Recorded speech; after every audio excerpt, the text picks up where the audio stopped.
सदगुरु गुरुदेव के पावन चरणों का आशीर्वाद पाकर कुछ निवेदन प्रस्तुत है। बीजक साक्षी है,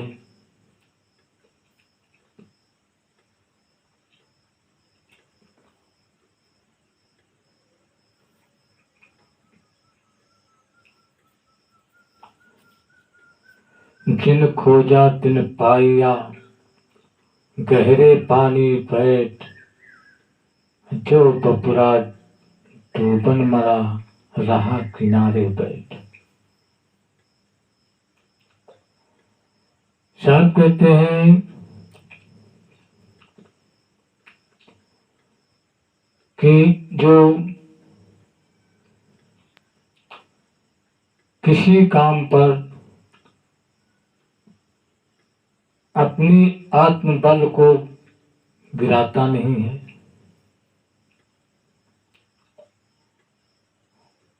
वो उस लक्ष्य को पूरा कर लेता।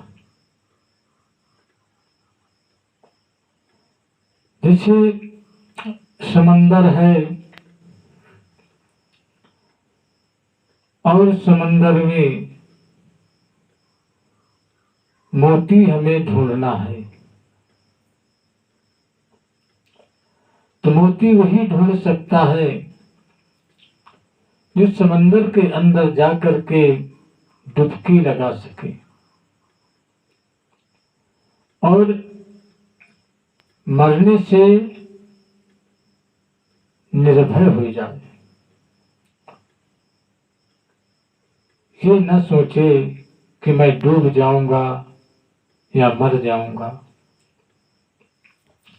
जो ऐसा सोचेगा वो कभी समंदर के अंदर जाकर के मोती नहीं खोज सकता, नहीं ढूंढ सकता है। तात्पर्य है कि मानव जीवन पाकर के मनुष्य को अपने आत्मबल को नहीं खोना चाहिए। कोई भी कार्य करने के लिए निर्भय होना चाहिए और आत्मविश्वास होना चाहिए। जिसके अंदर आत्मविश्वास नहीं है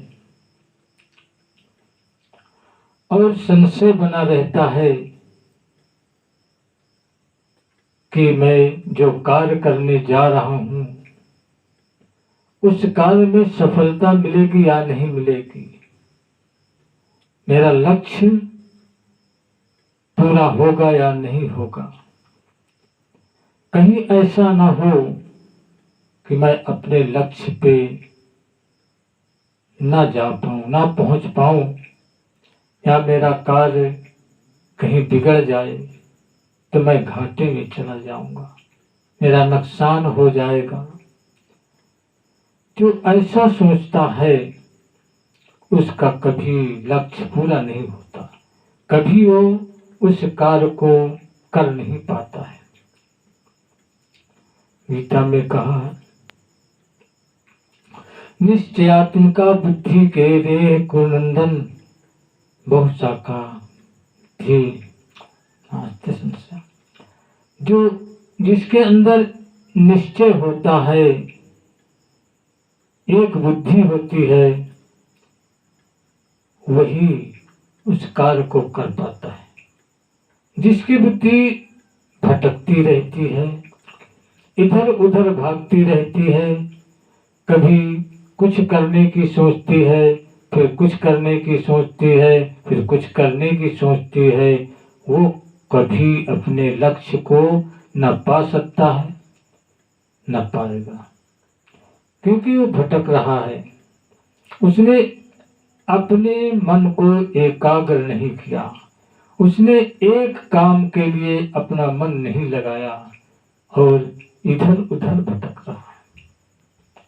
और जिसकी बुद्धि एक हो जाती है, निश्चय कर लेता है, दृढ़ कर लेता है कि मैं इसी कार्य को करूंगा, दूसरा नहीं करूंगा, और उस पर अपने आत्मबल को बढ़ा करके मन लगाता है, हर समय उसी में ध्यान रखता है, उसी की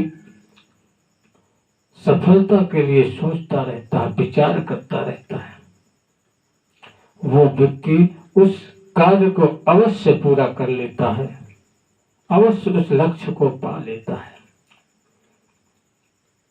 साहब भी कहते हैं कि जिन खोजा तिन पाएंगे, अर्थात जिन चीज को मैंने खोजने की हमने ठान लिया है और ये भी सोच लिया कितना भी कष्ट आए, कितना भी इस पर विरोध हो, कुछ भी हो, लेकिन हम जब तक इसको हासिल नहीं कर लेंगे तब तक हम इसका पीछा नहीं छोड़ेंगे।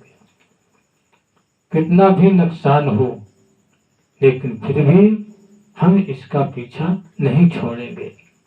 वही सफलता पाता है। और जो सोचता है कि नहीं कहीं मेरा नुकसान ना हो जाए, घाटे में ना चला जाऊं, तो वो कभी नहीं सफलता पाएगा। किसान खेती करता है, अगर ये सोच ले कि ये कहीं जो मैं बीज बोता हूं ये कहीं नष्ट ना हो जाए, ये फसल कहीं नष्ट ना हो जाए तो मेरा नुकसान हो जाएगा, तो फिर वो खेती कभी नहीं कर सकता। यदि वो ध्यान लगा करके ही खेती करता है, मन से करता है और उसके कमियों पर विचार करता रहता है, तो कभी उसका नुकसान होने वाला ही नहीं है, उसकी सफलता अवश्य मिलेगी। इसलिए मनुष्य को अपने आत्मबल पर भरोसा रखना चाहिए, आत्मबल पर विश्वास रखना चाहिए। सारा संसार मनुष्य के ही आत्मबल पर टिका हुआ है। यदि मानव अपने आत्मबल को कमजोर कर दे तो ये संसार भी धाराशाही हो जाएगा, नष्ट हो जाएगा। कोई इसमें बाहरी कोई शक्ति नहीं है, ये मानव शक्ति ही एक ऐसी है जो इस संसार को बना के रखा है, और इसको बिगाड़ने की भी शक्ति मानव में। मानव ही इसको बिगाड़ता है और मानव ही इसको संवारता है, सुधारता है।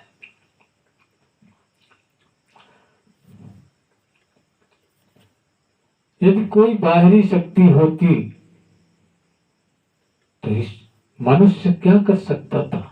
उस शक्ति के आगे मानव कुछ नहीं कर सकता था।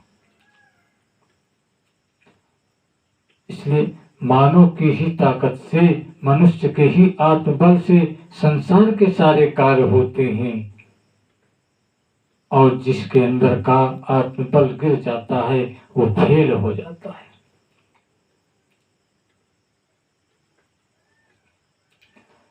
साहब का यही कहना है कि संसार में अपने आत्मबल को कभी मत छोटा करिए, अपने को कमजोर कभी मत समझिए, अपने को निर्बल मत समझिए, और विवेक और विचार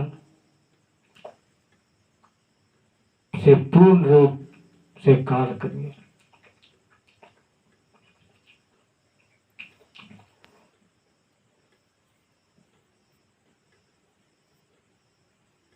साहब की बातों में बड़ा दम है। आज मनुष्य जो देखता है, दिखाई देता है,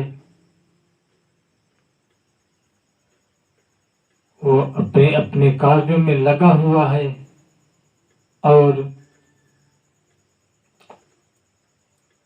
अपने आत्मबल को गिरा नहीं रहा है, वो आगे बढ़ता जा रहा है, और जो मनुष्य डर रहा है वही पीछे हटता जा रहा है, गिरता जा रहा है। यही संसार में हो रहा है।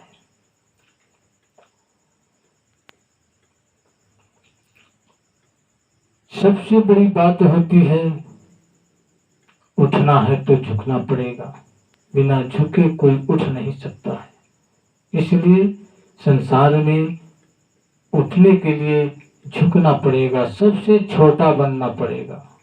जो छोटा बन करके चलता है वही ऊपर उठ पाता है, और जो बड़ा बन करके चलता है वो तो बड़ा सिर्फ नाम का रहता है, लेकिन वो उठ नहीं पाता है, गिरता है।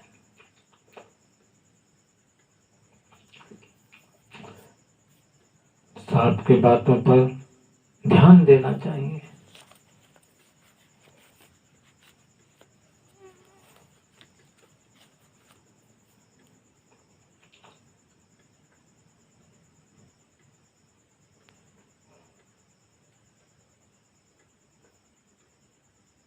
एक मनुष्य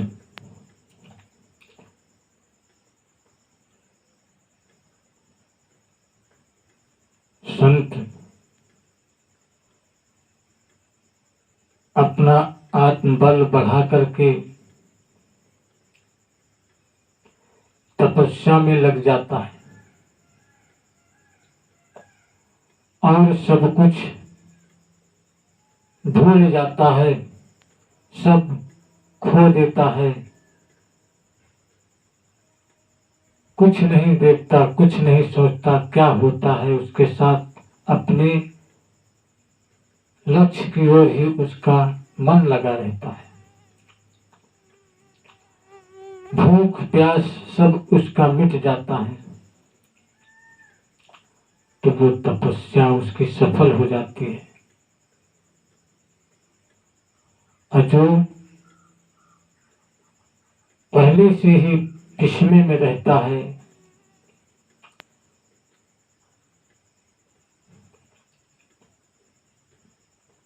मन को इधर उधर भटकाता रहता है, उसका तप कभी पूरा नहीं होता, कभी वो पहुंच नहीं पाता है।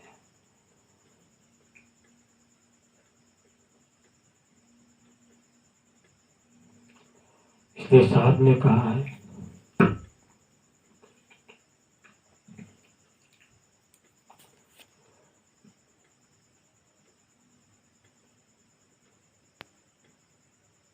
निर्बल को नस्ताइए जाके मोटी हाय, मरी खाल के श्वास सो सार भस्म हो जाए।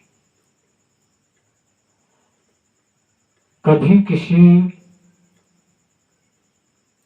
कमजोर को कभी सताना नहीं चाहिए, किसी गरीब पर किसी तरह का आतंक नहीं डालना चाहिए।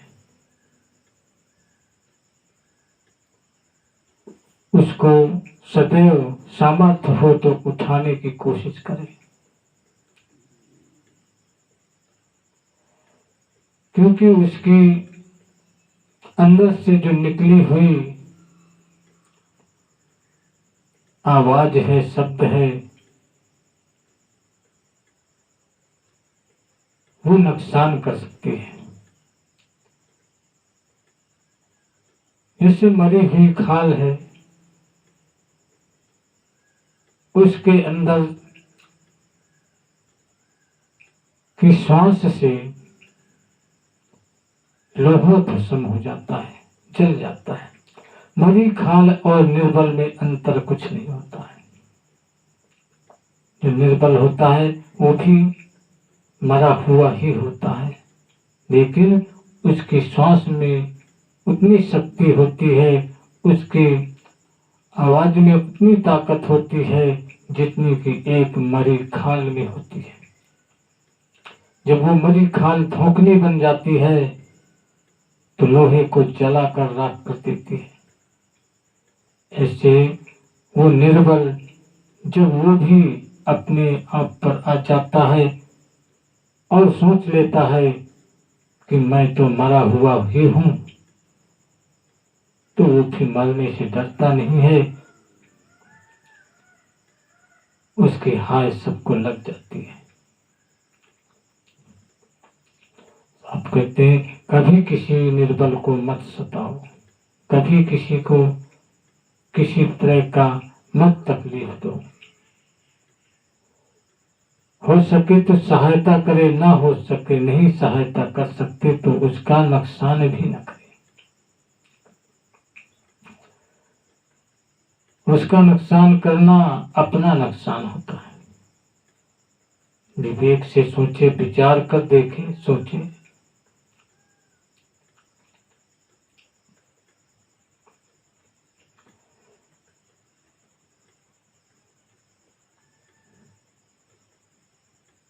अपने आप को पहचानना जरूरी है। जो मनुष्य अपनी पहचान नहीं करता, अपने को नहीं जान पा रहा है, वो किसी को नहीं जान पाएगा। अपने को जानना जरूरी है। मैं कौन हूं, आप कौन हैं? किसी से पूछा जाए कि आप कौन हैं, तो क्या बताएंगे?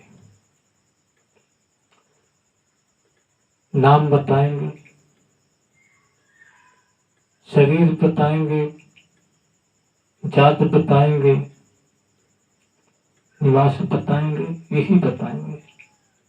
लेकिन ये सब चीज तो बाद में आई है, नाम बाद में मिला है। जब जन्म हुआ है इसके बाद नाम हुआ है, जब जन्म हुआ है शरीर मिला है, जब जन्म हुआ है जिस घर में जिस उसमें तो जात मिली है। इसके पहले भी तो थे, पहले कौन थे? इस पर विचार करें, पहले कौन थे? या तो पहले नहीं थे, नहीं थे तो कहां से आए? तो जरूर थे कि कौन थे? जो थे वो कौन है? विवेकवान, विचारवान, जो ऐसे जानकार गुरु की शरण में जाकर के इस बात का पता लगाया है, वही जान पाया कि हम कौन थे।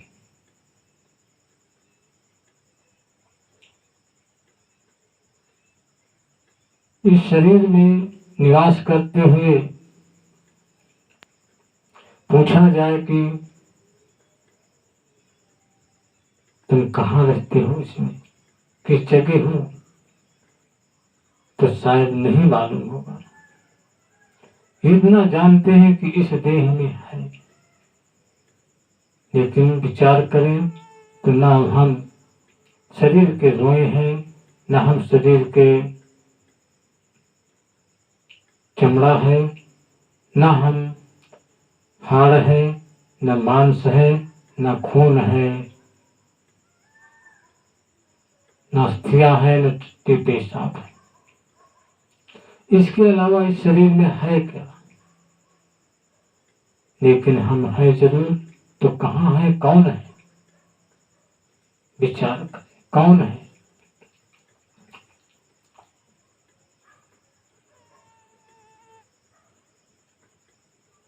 सिर्फ यही आता है कि इस शरीर में जो चेतना है वही चेतन जीव ही है। सिर्फ हम एक चेतन जीव हैं, और इसमें जब तक है तब तक ये शरीर चेतन है। जब इससे निकल जाएंगे तो ये शरीर भी अचेतन हो जाएगा, मरा हुआ हो जाता है। इसको कहते हैं मर गया। शरीर का अचेतन होना ही मरना कहा जाता है। और फिर इसकी कोई चाह नहीं रहती है। तो अपने आप की पहचान करके तब दूसरे की पहचान कर पाएंगे। जब तक अपनी पहचान नहीं होगी तो दूसरे की पहचान नहीं हो पाएगी। जब तक हम देहों को तौलेंगे, देह नापेंगे, तो हम स्वयं की नाप नहीं कर सकते।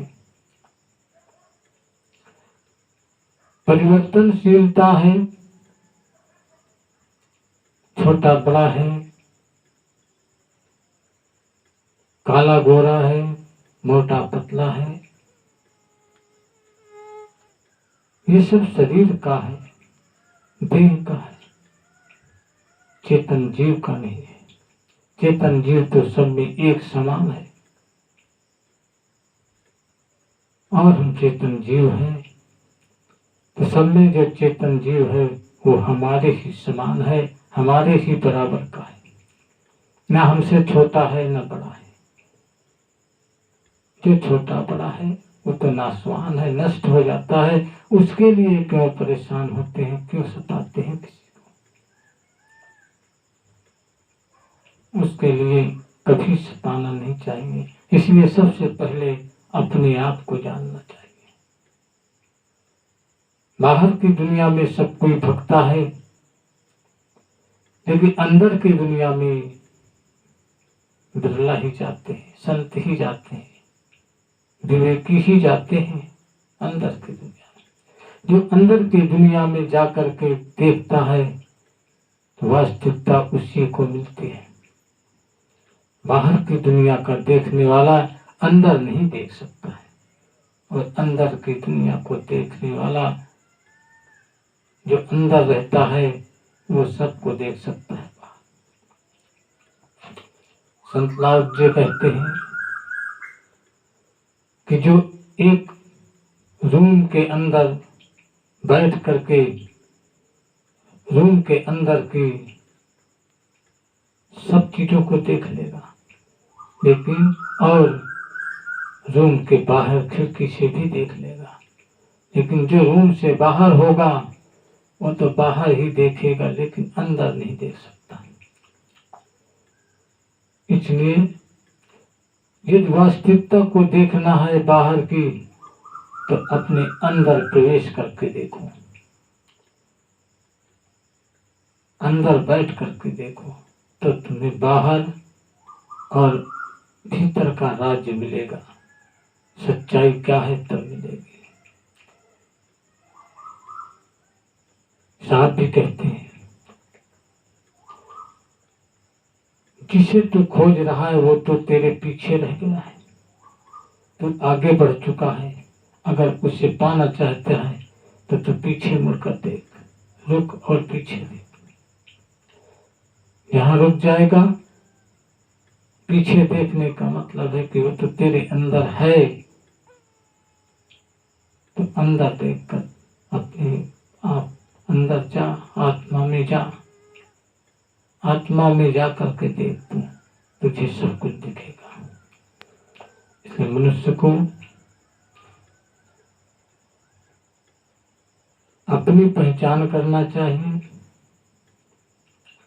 और आत्मबल को गिराना नहीं चाहिए। आत्मबल सदैव शक्तिशाली बना के रखना चाहिए। कोई कार्य करने से पहले यदि आत्मा टिक जाती है तो फिर वो आदमी कुछ कर नहीं पाता है। आत्मा टिकने न पाए, विश्वास दृढ़ हो, लेकिन विवेक हो, विवेक से उसको समझ ले इस कार्य से क्या होता है, तब उस कार्य पर कदम उठाए, बिना विचारे सोचे ना करें। बिना विचारे जो करे सो पाछे पछताए, काम बिगाड़े अपनों जग में होत हंसाए। सामने कहा जो बिना विचार करके कोई कार्य को करता है तो उसको पछताना भी पड़ जाता है, और जो विचार करके कार्य करते हैं वो कभी नहीं पछताते। अमृत हमें चाहिए, अमृत का फल चाहिए, तुम्हें विचार करना होगा कि कहाँ मिलेगा। विष के पेड़ में अमृत नहीं लगेगा, विष का बीज बो करके हम अमृत का फल पाएंगे नहीं। हमें विचार करना चाहिए, अमृत का ही बीज बोना पड़ेगा, तभी अमृत का फल मिलेगा। इसलिए साहब कहते हैं कि बिना विचारे जो करे सो पाछे पछताए, काम बिगाड़े अपनो जग में होत हंसाए। रावण ने विचार करके कार्य नहीं किया था। अगर वो विचार करता तो सीता का हरण ना करता, और हरण ना करता तो उसको बाद में पछताना ना होता, वंश नष्ट ना होता, लंका का विध्वंस ना होता।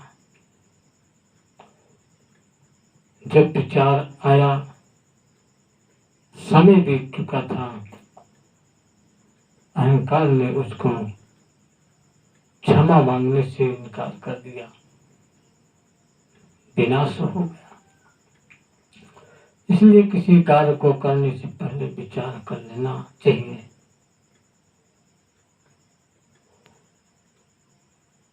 तो साहब की बातों पर सदैव ध्यान देकर अपने जीवन में उसको उतारें और आत्मबल कमजोर न करें। जिन खोजा तिन पाइया गहरे पानी पर। जिस चीज की खोज करना है उसमें मन लगा करके दृढ़ता के साथ, विश्वास के साथ उसी में लग जाए, सफलता अवश्य मिलती है।